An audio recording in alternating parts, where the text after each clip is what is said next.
Bismillahirrahmanirrahim. Assalamualaikum warahmatullahi wabarakatuh, sahabat kabar Islam.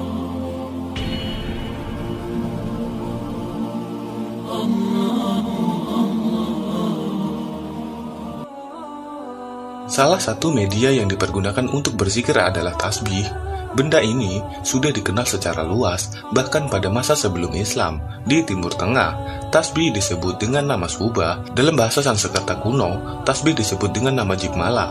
Asal-muasal benda ini masih simpang siur. Tidak ada sumber resmi yang menerangkan asal-muasal tasbih. Ada literatur umat Buddha menggunakan media semacam tasbih dengan hitungan sebanyak 180 butir. Syekh Bakri bin Abdillah Abu Zaid dalam Dairatul Ma'arif Al-Islamiyah ayat 11 halaman 233-234 dan Al-Mausu Al-Arabiyah Al-Muyasarah ayat 1 halaman 958 menyebut alat serupa tasbih juga digunakan dalam agama Katolik. Bedanya, tasbih kaum Katolik hanya terdiri dari 50 biji. Tasbih itu relatif kecil dan dibagi oleh 4 biji pemisah dengan biji tasbih besar. Sedangkan mata tasbih ditandai dengan tanda salib. Sementara dalam tradisi Islam, tasbih digunakan untuk berzikir, terutama ketika selepas sholat. Jadi, tasbih dibagi menjadi 3 kelompok yang masing-masing berjumlah 33 biji tasbih. Hal ini sesuai dengan tuntunan zikir selepas sholat, yakni 33 kali kalimat subhanallah, 33 kali kalimat alhamdulillah, dan 33 kali Allahu Akbar.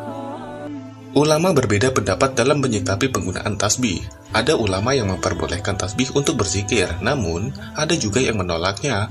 Bagi ulama yang menolak, tasbih bukan tradisi yang berasal dari Islam. Seorang muslim hendaknya mencukupkan diri menghitung bilangan zikir dengan tangan sesuai hadis dari Umar bin Khattab radhiyallahu anhu. Rasulullah shallallahu alaihi wasallam menghitung zikirnya dengan jari-jari dan menyarankan para sahabatnya supaya mengikuti cara beliau. Hadis riwayat Abu Dawud, Tirmizi, An-Nasai, dan Al-Hakim.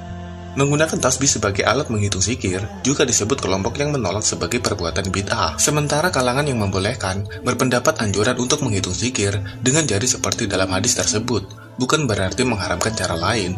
Dalam sejumlah hadis lain didapati, para sahibiyah juga mempergunakan media seperti batu dan biji kurma untuk menghitung zikir, tapi hal ini tidak mendapatkan penolakan dari Rasulullah Shallallahu Alaihi Wasallam. Seperti sebuah hadis dari istri Rasulullah Shallallahu Alaihi Wasallam, Sofiyah, yang mengisahkan ketika suatu kali suaminya Shallallahu Alaihi Wasallam datang ke rumahnya, Rasulullah Shallallahu Alaihi Wasallam melihat ada 4.000 biji kurma dan menanyakannya, "Hai binti Huyai, apakah itu?" Sofiyah pun menjawab, "Itulah yang kupergunakan untuk menghitung zikir." Kemudian Rasulullah Shallallahu Alaihi Wasallam bersabda, "Sesungguhnya engkau dapat berzikir lebih banyak dari itu."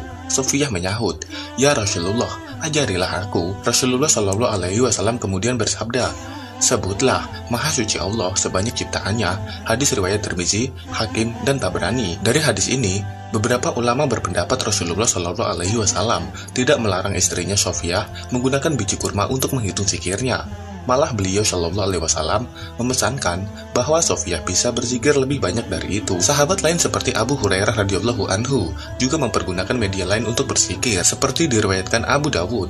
Abu Hurairah, sebuah kantong berisi batu kerikil yang ia gunakan untuk berzikir. Abu Syaibah yang mengutip hadis Ikrimah juga mengatakan bahwa Abu Hurairah mempunyai seutas benang dengan bundelan 1000 buah. Ia baru tidur setelah berzikir 12.000 kali. Sejumlah pakar sejarah Islam juga menolak bahwa tasbih merupakan warisan budaya Buddha atau Hindu. Alasannya, tidak ada sumber valid yang bisa dipertanggungjawabkan keabsahannya. Wallahu a'lam bishawab. Itulah penjelasan asal-muasal tasbih yang dapat kabar Islam sajikan. Semoga dapat memberikan informasi dan juga bermanfaat bagi kita semua. Mari bersama kita berbagi kebaikan dengan cara like, share, tidak lupa pula tinggalkan jejak kalian dengan cara subscribe dan tinggalkan komentar kalian agar saya terus bersemangat dalam membagikan syiar Islam ke banyak orang. Terima kasih. Saya akhiri. Wassalamualaikum warahmatullahi wabarakatuh.